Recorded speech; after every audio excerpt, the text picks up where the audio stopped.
आणि यानंतर जगाच्या पाठीवर मध्ये आपण आंतरराष्ट्रीय घडामोडींचा आढावा घेऊया।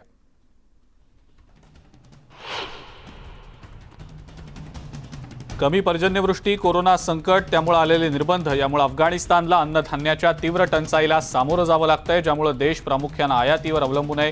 गहू आणि तांदूळ ताजिकिस्तान, उझबेकिस्तान, किर्गिस्तान, कझाकस्तान आणि पाकिस्तान या शेजारच्या देशांमधून आयात केली जाते। सध्या अफगाणिस्तान स्वयंपूर्ण नसल्याने आम्हाला या वस्तू आयात कराव्या लागतात, असं अफगाणिस्तानचे कृषी मंत्री अब्दुल रहमान रशीद यांनी सांगितलेलं आहे। स्पेनमधल्या पारंपरिक ट्रान्स ह्युमन्स फेस्टिवलसाठी हजारो शेळ्या मेंढ्या माद्रिदच्या रस्त्यांवर दिसल्या। गेल्या वर्षी कोरोना संकटामुळे हा फेस्टिवल रद्द करण्यात आलेला होता। 1994 पासून याचं आयोजन माद्रिदमध्ये केलं जातंय। जैव विविधता जतन करण्यासाठी आणि हवामान बदलाशी लढा देण्यासाठी एक साधन म्हणून ट्रान्स ह्युमन्स या फेस्टिवलकडे पाहिलं जातं। गेल्या वर्षी रद्द हा फेस्टिवल झालेला होता आणि यावर्षी या फेस्टिवलच्या आयोजनामुळे हा फेस्टिवल खास असल्याची प्रतिक्रिया स्थानिकांनी दिलेली आहे। शेळ्या मेंढ्या ज्या भागामध्ये चरायला जातात त्यातला बराचसा भाग घरं आणि रस्त्याच्या बांधकामासाठी वापरला जातोय, याकडे सुद्धा लक्ष देण्याची मागणी आता होतीये। मध्य अमेरिकन स्थलांतरितांच्या 2000 जणांचा गट रविवारी दक्षिण मेक्सिको शहर तपाचुलामधनं 16 मैल दूर असलेल्या गावात पोहोचलेला होता। यामध्ये अनेक लहान मुलांचा सुद्धा समावेश आहे। मेक्सिकोकडे आश्रयासाठी अर्ज करणाऱ्या स्थलांतरितांना ग्वाटेमालाच्या शेजारी असलेल्या चियापसच्या सीमावर्ती राज्यात राहणं अनिवार्य आहे। याआधी जानेवारीमध्ये स्थलांतरितांच्या एका मोठ्या गटानं हॉन्ड्युरस सोडण्याचा प्रयत्न केला, पण त्यांना ग्वाटेमाला ओलांडण्यापासून रोखण्यात आलेलं होतं। मेक्सिकोमध्ये डे ऑफ द डेड परेडची तयारी सुरू करण्यात आली। गेल्या वर्षी कोरोना संकटामुळे परेड होऊ शकली नव्हती। 2015 साली आलेल्या स्पेक्टर या बॉन्डपटाची संकल्पना या वर्षीच्या परेडसाठी वापरण्यात येते। बॉन्डपट असलेल्या स्पेक्ट्रममध्ये परेड दाखवण्यात आलेली होती। प्रत्यक्षात ही संकल्पना यावर्षी वापरण्यात येते। स्पेनमध्ये कोरोना संकटानंतर पहिल्यांदाच प्लाझा दे वाल्स इथं मानवी मनोरे रचण्यात आले। बार्सिलोनामध्ये सांता उर्सुला फेस्टिवलच्या निमित्तानं या कार्यक्रमाचं आयोजन करण्यात आलेलं होतं। मनोरा साकारताना मास्क वापरण्याच्या सूचनाही दिल्या गेलेल्या होत्या। 18व्या शतकापासून ही प्रथा इथं जोपासली जाते। तैवानमधल्या इलान काउंटीला 6.3 तीव्रतेच्या भूकंपाचा हादरा बसला। रविवारी दुपारी 1:11 भूकंप झाल्याची माहिती चायना अर्थक्वेक नेटवर्क्स सेंटरनं दिलेली आहे। 60 किलोमीटर खोल अंतरावर भूकंपाचा केंद्रबिंदू होता। फुजियान प्रांताच्या अनेक भागांपर्यंत भूकंपाचे धक्के जाणवले। सुदैवानं यामध्ये कोणीही जखमी झालेलं नाही। इटलीच्या माउंट ॲना ज्वालामुखीतनं शनिवारपासून उद्रेक होतोय। लाव्हारस मोठ्या प्रमाणावर बाहेर पडतोय। सकाळपासूनच मोठे स्फोट होत असल्याचा आवाज ऐकू येतोय। 10 वाजल्यापासून दुपारपर्यंत ही प्रक्रिया सुरू होती, अशी माहिती Italian National Institute of Geophysics and व्हॉल्केनोलॉजीनं दिलेली आहे। परिसरात प्रचंड प्रमाणात धूर आणि राख पसरतीये। ज्वालामुखीमुळे झालेल्या नुकसानातनं बाहेर पडण्यासाठी स्पेनचं मंत्रिमंडळ ज्वालामुखीमुळे प्रभावित झालेल्यांना आर्थिक मदत अतिशय वेगानं पोहोचण्यासाठी अर्थसंकल्पात बदल करून तशी तरतूद करणार आहे, अशी माहिती स्पेनचे पंतप्रधान पेद्रो सांचेज यांनी दिलेली आहे।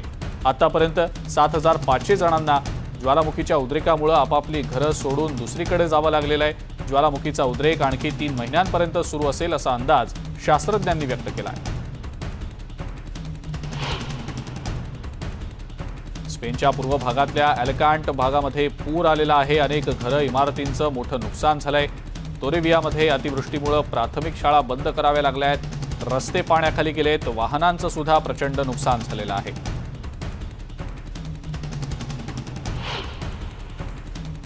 सेनेगलच्या डाकरमध्ये तापमान बदलाच्या मुद्द्यावर महिलांनी रस्त्यावर उतरत निदर्शनं केली। पुढच्या महिन्यात ग्लासगोमध्ये होणाऱ्या COP26 या हवामान परिषदेत या विषयावर होणाऱ्या चर्चेत सहभागी होण्याची मागणी त्यांनी केली। या मागण्यांचे फलकही त्यांनी आणले होते। महिलांनी सेनेगलची राजधानी डाकरमधनं मोर्चा काढला आणि घोषणाबाजी देखील केली।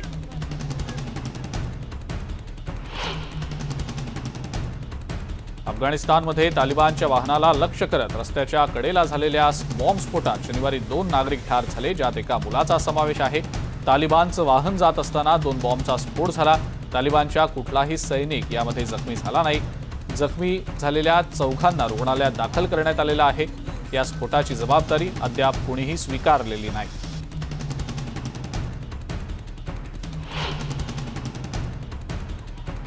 इक्वेडोरचा धावपटू अलेक्स क्विनोसचा गोळीबारामध्ये मृत्यू झालाय. ग्वायाकिल शहरात ही घटना घडली. 2012 मध्ये झालेल्या लंडन स्पर्धांमध्ये त्यानं 200 मीटर फायनलपर्यंत धडक दिलेली होती. क्विनोस 32 वर्षांचा होता. शुक्रवारी रात्री 9:15च्या दरम्यान गोळीबार झाल्याची माहिती स्थानिक वृत्तपत्रांनी दिली आहे. या हल्ल्यामध्ये आणखी एका नागरिकाचा मृत्यू झालाय. अजून तरी या प्रकरणी कुणालाही अटक झालेली नाही. हल्लेखोराला शिक्षा होईलच याची ग्वाही इक्वेडोरचे राष्ट्राध्यक्ष गिलेर्मो लॅसो यांनी दिलेली आहे.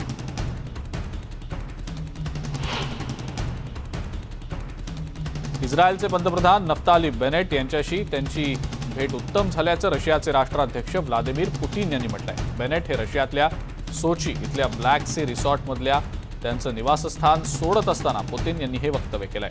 रशिया आणि इस्रायलनं जवळचे राजकीय, आर्थिक आणि सांस्कृतिक संबंध विकसित केल्याचं त्यांनी सांगितलंय. सिरियातल्या परिस्थितीबाबत बोलताना मॉस्कोनं सिरियाचे राष्ट्राध्यक्ष बशर अल असद यांच्या राजवटीला किनारा देण्यासाठी तेहरानशी हातमिळवणी केलेली असल्याचं ते म्हणतायत. रशियानं 2015 पासून सिरियामध्ये लष्करी मोहीम सुरू केलेली आहे, ज्यामुळे असद सरकारला देशातल्या बहुतेक भागांवर नियंत्रण मिळवण्यात मदत झाल्याचंही सांगण्यात आलेलं आहे.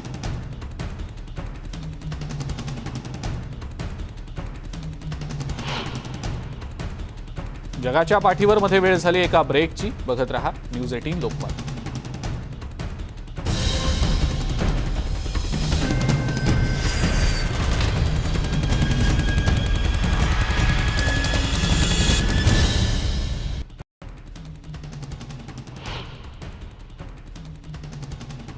अंमली पदार्थांची तस्करी रोखण्यासाठी इक्वेडोरमध्ये मंगळवारपासून लष्करी नियंत्रण कारवाया सुरू झाल्यात.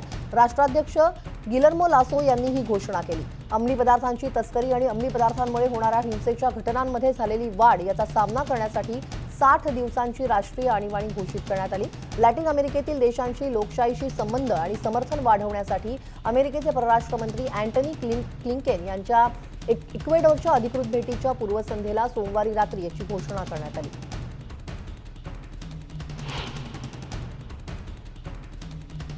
सी वॉच या मानवतावादी गटाच्या जहाजानं अनेक स्थलांतरितांना जे युरोपमध्ये पोहोचण्याचा प्रयत्न करत होते त्यांची सुखरूप सुटका केलेली आहे. हे सगळे स्थलांतरित युरोपमध्ये प्रवेश करण्याच्या हेतून निघाले होते, पण भूमध्य समुद्रातच ते अडकून पडले होते. रविवार आणि सोमवार या 2 दिवसातच जवळपास 412 स्थलांतरितांना या सी वॉच जहाजाने वाचवलं असून त्यांना सुखरूप किनाऱ्यावर आणण्यात आलं. या स्थलांतरितांना वाचवण्यात आल्यानंतर या स्थलांतरितांनी आनंद व्यक्त केलाय. वाचवण्यात आलेल्यांपैकी 3 जणांची प्रकृती नाजूक असल्यानं त्यांना तातडीनं वैद्यकीय मदत देण्यात आली आहे.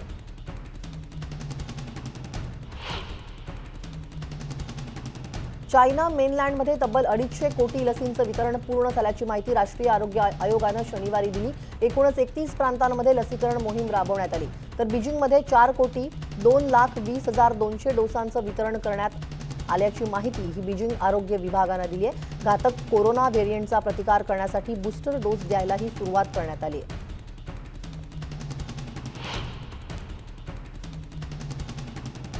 यशस्वी लसीकरण मोहिमेमुळे इटली सरकारनं नाईट क्लब पुन्हा खुले करण्याची परवानगी दिली. रोमच्या नाईट क्लबमध्ये जाणाऱ्यांनी आणि क्लब मालकांनीही आनंद व्यक्त केला. तब्बल 2 वर्ष बंद असलेले नाईट क्लब शुक्रवारी पुन्हा खुले करण्यात आले. रेस्टॉरंट, सिनेमागृह, नाट्यगृह खुली झाली असली तरी नाईट क्लब सुरू झाले नव्हते. क्लबच्या बाहेरची जागा एखाद्या कार्यक्रमासाठी किंवा कॉकटेल बारसाठी वापरता येत होती, पण नृत्य करण्याची परवानगी देण्यात आलेली नव्हती. वॉशिंग्टन स्टेट पेट्रोलने दिलेल्या माहितीनुसार राज्य कर्मचाऱ्यांसाठी कोरोना लसीकरण सरकारनं बंधनकारक केल्यानं 127 कर्मचाऱ्यांनी नोकरी सोडली आहे. अधिकाऱ्यांनी सांगितलं की 74 कमिशन्ड अधिकारी, 67 जवान, 6 सार्जंट्स आणि 1 कॅप्टन आणि 53 सिव्हिल सर्वंट्स यांनी आतापर्यंत नोकरी सोडली आहे. किती जणांना कामावरून काढून टाकण्यात आले आणि किती जणांना राजीनामा दिला याचा आकडा अजूनपर्यंत समोर आलेला नाही. वॉशिंग्टन स्टेट पेट्रोलचे राज्यभरात अंदाजे 2200 कर्मचारी आहेत. सोमवारी वॉशिंग्टनमधील हजारो कर्मचाऱ्यांना त्यांची नोकरी कायम ठेवण्यासाठी पूर्णपणे लसीकरण करण्यात आलेलं आहे की नाही याचे पुरावे देण्याची अंतिम मुदत होती.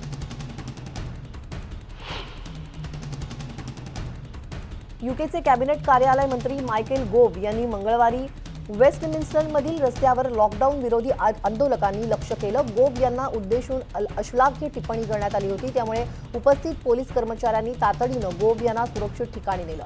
मंगळवारी झालेल्या या प्रकारानंतर घटनास्थळी कोणालाही तातडीनं अटक करण्यात आलेली नाही.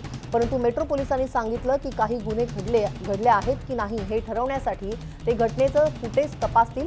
गेल्याच आठवड्यात एसेक्समध्ये कन्झर्वेटिव्ह पक्षाचे खासदार सर डेव्हिड अमेस यांची निगरूण हत्या करण्यात आल्यानंतर यूकेतील सर्व नेत्यांना अधिकची सुरक्षा पुरवली जाते.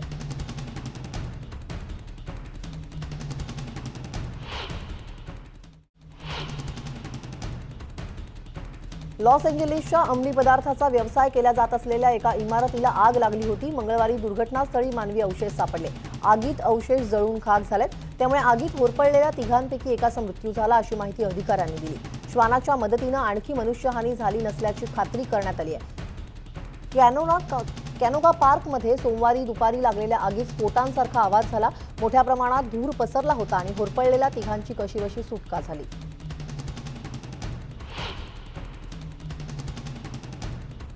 ह्यूस्टन जवळच्या ब्रुकशायर विमानतळाहून बोस्टनकडे उड्डाण करणाऱ्या एका विमानतळाला आग लागली. सुदैवानं यात कोणीही गंभीर जखमी झालं नाही. MD-87 या विमानानं 21 जण प्रवास करत होते. हे विमान कुंपणाला धडकल्यानं त्याला आग लागली. सुदैवानं यातून सर्वांना सुरक्षितरित्या बाहेर काढण्यात आलंय. केवळ एका प्रवाशाला पाठदुखी जाणवत होती. फेडरल एव्हिएशन ॲडमिनिस्ट्रेशनकडून या घटनेचा तपास केला जाणार आहे.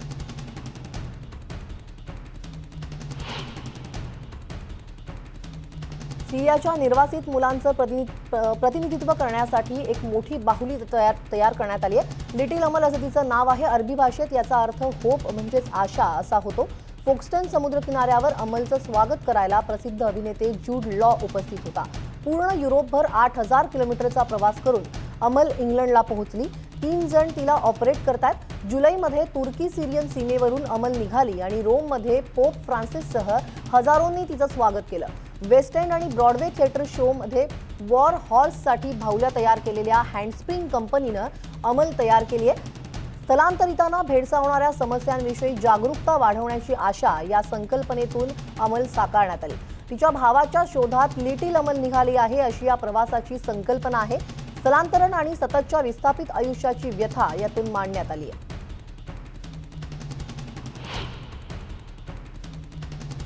उत्तर कोलंबियातील समुद्रकिनारी असलेल्या नेकोक्ली इथं मंगळवारी शेकडो स्थलांतरित अडकले आहेत. दक्षिण अमेरिकेतून अमेरिकेत जाणाऱ्या स्थलांतरितांसाठी पास बंधनकारक करण्यात आलेत. नेकोक्लीत अजूनही 15,000 निर्वासित असल्याचा अंदाज स्थानिक प्रशासनानं व्यक्त केलाय. पनामाकडे जाणाऱ्या बोटीत प्रवेश मिळेल अशा आशेनं शेकडो निर्वासित दररोज थांबतात. पण सध्या केवळ हैतींनाच पनामाचा पास देण्यात आलाय.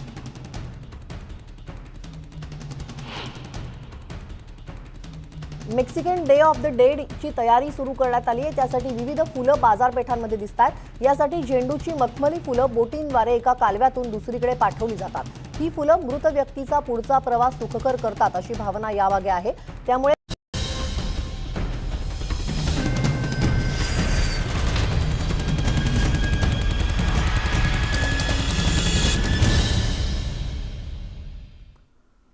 ब्रेकनंतर जगाच्या पाठीवरमध्ये आपण इतरही महत्त्वाच्या आंतरराष्ट्रीय घडामोडींचा आढावा घेऊया.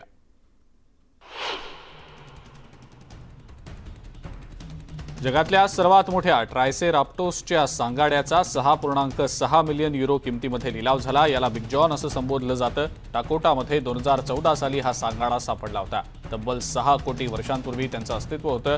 ज्या जागेत सांगाडा सापडला त्या जागेच्या मालकाच्या नावावरून त्याला बिग जॉन म्हटलं जातं.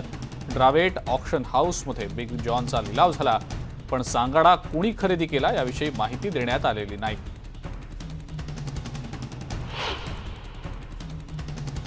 रशियन आणि ताजिक सैन्यानं ताजिकिस्तानमधल्या फायरिंग रेंजमध्ये संयुक्त कवायती आयोजित केल्या होत्या. हा सराव आठवडाभर चालणाऱ्या युद्ध खेळांचा एक भाग असल्याचं सांगितलं गेलेलं आहे. यात रशिया, ताजिकिस्तान आणि इतर अनेक माजी सोव्हिएत राष्ट्रांचं सैन्य एकत्रित आलेलं होतं. रशियन सशस्त्र दलाचे deputy commander lieutenant general Yevgeny Poplavsky यांनी या सगळ्या युद्धाभ्यासाचं निरीक्षण केलं. अफगाणिस्तानच्या शेजारी असलेल्या उझबेकिस्तान आणि ताजिकिस्तानमध्ये संयुक्त कवायतींची मालिकाच आयोजित करण्यात आलेली आहे. यामध्ये 5,000हून अधिकचं सैन्य आणि 700हून अधिक लष्करी वाहनं आणि लढाऊ विमानं यांचा समावेश आहे.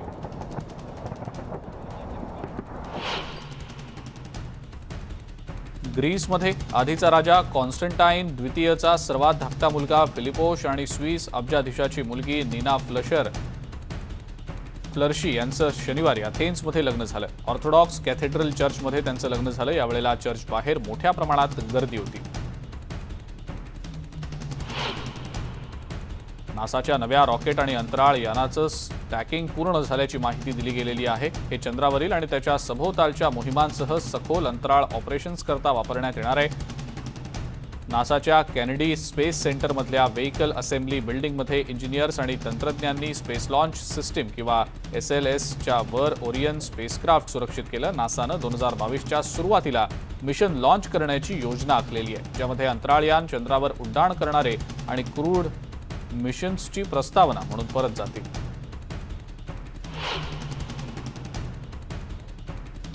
दुबईत सुरू असलेल्या एक्स्पो 2020मध्ये पाकिस्तानी गीतकार, संगीतकार, अभिनेता अली जफर याच्या गाण्यांचा कार्यक्रम झाला. लारशा पेखावर या त्याच्या लोकगीताला आतापर्यंत लाखो चाहत्यांनी पसंती दिलेली आहे. 192 देशांमधील कला, संस्कृती, स्थापत्यशास्त्र आणि विज्ञान क्षेत्रातल्या कलाकृती सादर करण्याची आणि पाहण्याची संधी या एक्स्पोद्वारे मिळते. कोरोना संकटामुळे एक्स्पो 1 वर्ष उशिरा सुरू झालं. 1 ऑक्टोबरला सुरू झालेला एक्स्पो 31 मार्च 2022 पर्यंत सुरू राहणार आहे.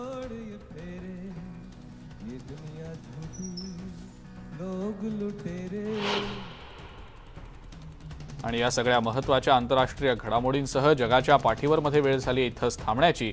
ताज्या बातम्या आणि अपडेटसाठी बघत राहा फक्त न्यूज 18 लोकमत.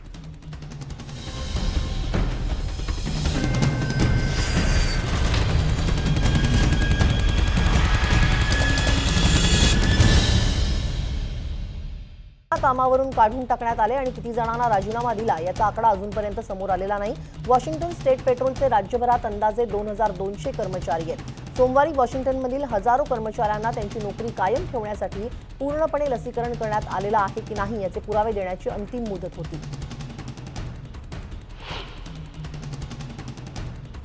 यूकेचे कॅबिनेट कार्यालय मंत्री मायकेल गोव्ह यांनी मंगळवारी वेस्टमिन्स्टरमधील रस्त्यावर लॉकडाऊन विरोधी आंदोलकांनी लक्ष केलं. गोव्ह यांना उद्देशून अश्लाघ्य टिप्पणी करण्यात आली होती, त्यामुळे उपस्थित पोलीस कर्मचाऱ्यांनी तातडीनं गोव्ह यांना सुरक्षित ठिकाणी नेलं. मंगळवारी झालेल्या या प्रकारानंतर घटनास्थळी कोणालाही तातडीनं अटक करण्यात आलेली नाही, परंतु मेट्रो पोलिसांनी सांगितलं की काही गुन्हे घडले आहेत की नाही हे ठरवण्यासाठी ते घटनेचं फुटेज तपासतील.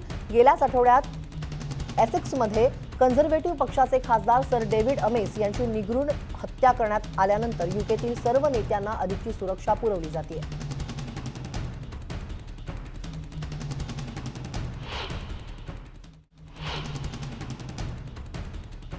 लॉस एंजेलिसच्या अंमली पदार्थाचा व्यवसाय केला जात असलेल्या एका इमारतीला आग लागली होती. मंगळवारी दुर्घटनास्थळी मानवी अवशेष सापडले. आगीत अवशेष जळून खाक झालेत, त्यामुळे आगीत होरपळलेल्या तिघांपैकी एकाचा मृत्यू झाला अशी माहिती अधिकाऱ्यांनी दिली. श्वानाच्या मदतीनं आणखी मनुष्यहानी झाली नसल्याची खात्री करण्यात आली आहे. कॅनोगा पार्कमध्ये सोमवारी दुपारी लागलेल्या आगीत स्फोटांसारखा आवाज झाला. मोठ्या प्रमाणात धूर पसरला होता आणि होरपळलेल्या तिघांची कशीबशी सुटका झाली.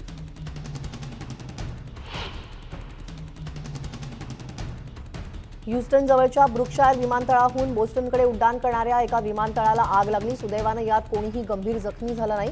MD-87 या विमानानं 21 जण प्रवास करत होते. हे विमान कुंपणाला धडकल्यानं त्याला आग लागली. सुदैवानं यातून सर्वांना सुरक्षितरित्या बाहेर काढण्यात आलंय. केवळ एका प्रवाशाला पाठदुखी जाणवत होती. फेडरल एव्हिएशन ॲडमिनिस्ट्रेशनकडून या घटनेचा तपास केला जाणार आहे.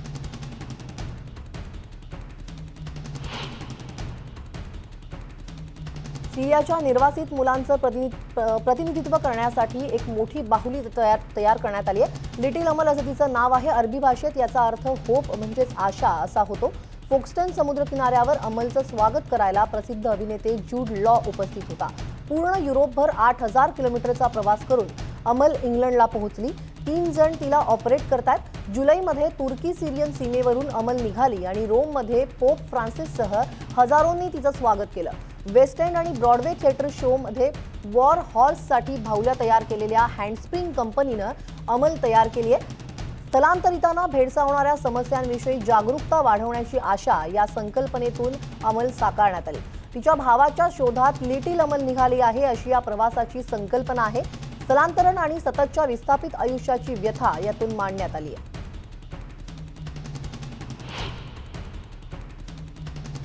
उत्तर कोलंबियातील समुद्रकिनारी असलेल्या नेकोक्ली इथं मंगळवारी शेकडो स्थलांतरित अडकले आहेत. दक्षिण अमेरिकेतून अमेरिकेत जाणाऱ्या स्थलांतरितांसाठी पास बंधनकारक करण्यात आलेत.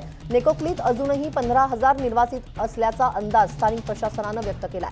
पनामाकडे जाणाऱ्या बोटीत प्रवेश मिळेल अशा आशेनं शेकडो निर्वासित दररोज थांबतात, पण सध्या केवळ हैतींनाच पनामाचा पास देण्यात आलाय.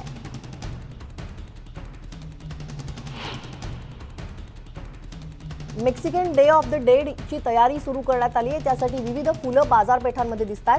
यासाठी झेंडूची मखमली फुलं बोटींद्वारे एका कालव्यातून दुसरीकडे पाठवली जातात. ही फुलं मृत व्यक्तीचा पुढचा प्रवास सुखकर करतात अशी भावना यामागे आहे. त्यामुळे दफनस्थळी किंवा फोटोच्या बाजूला ही फुलं ठेवली जातात.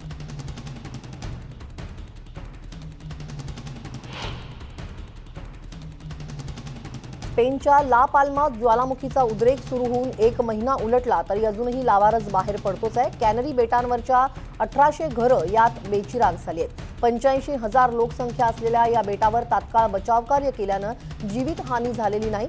सुमारे 7,000 जणांना राहतं घर सोडावं लागलं.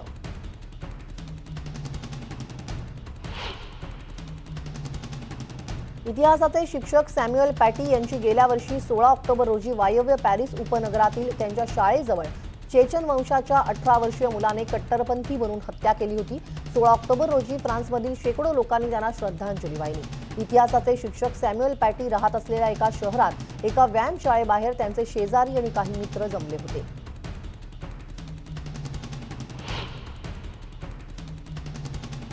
अंमली पदार्थांची तस्करी रोखण्यासाठी इक्वेडोरमध्ये मंगळवारपासून लष्करी नियंत्रण कारवाया सुरू झाल्यात. राष्ट्राध्यक्ष गिलर्मो लासो यांनी ही घोषणा केली. अंमली पदार्थांची तस्करी आणि अंमली पदार्थांमुळे होणाऱ्या हिंसेच्या घटनांमध्ये झालेली वाढ याचा सामना करण्यासाठी 60 दिवसांची राष्ट्रीय आणीबाणी घोषित करण्यात आली. लॅटिन अमेरिकेतील देशांशी लोकशाहीशी संबंध आणि समर्थन वाढवण्यासाठी अमेरिकेचे परराष्ट्र मंत्री अँटनी क्लिंकेन यांच्या इक्वेडोरच्या अधिकृत भेटीच्या पूर्वसंध्येला सोमवारी रात्री याची घोषणा करण्यात आली.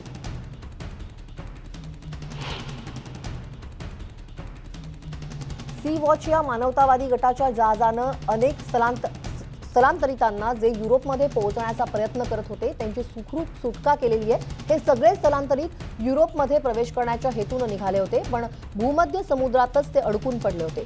रविवार आणि सोमवार या 2 दिवसातच जवळपास 412 स्थलांतरितांना या सी वॉच जहाजाने वाचवलं असून त्यांना सुखरूप किनाऱ्यावर आणण्यात आलं. या स्थलांतरितांना वाचवण्यात आल्यानंतर या स्थलांतरितांनी आनंद व्यक्त केलाय.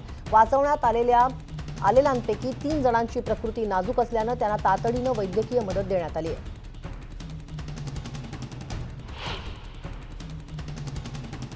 चायना मेनलँडमध्ये तब्बल 250 कोटी लसींचं वितरण पूर्ण झाल्याची माहिती राष्ट्रीय आरोग्य आयोगानं शनिवारी दिली. एकूणच 31 प्रांतांमध्ये लसीकरण मोहीम राबवण्यात आली. तर बीजिंगमध्ये 4,02,20,200 डोसांचं वितरण करण्यात आल्याची माहिती ही बीजिंग आरोग्य विभागानं दिली आहे. घातक कोरोना व्हेरियंटचा प्रतिकार करण्यासाठी बूस्टर डोस द्यायलाही सुरू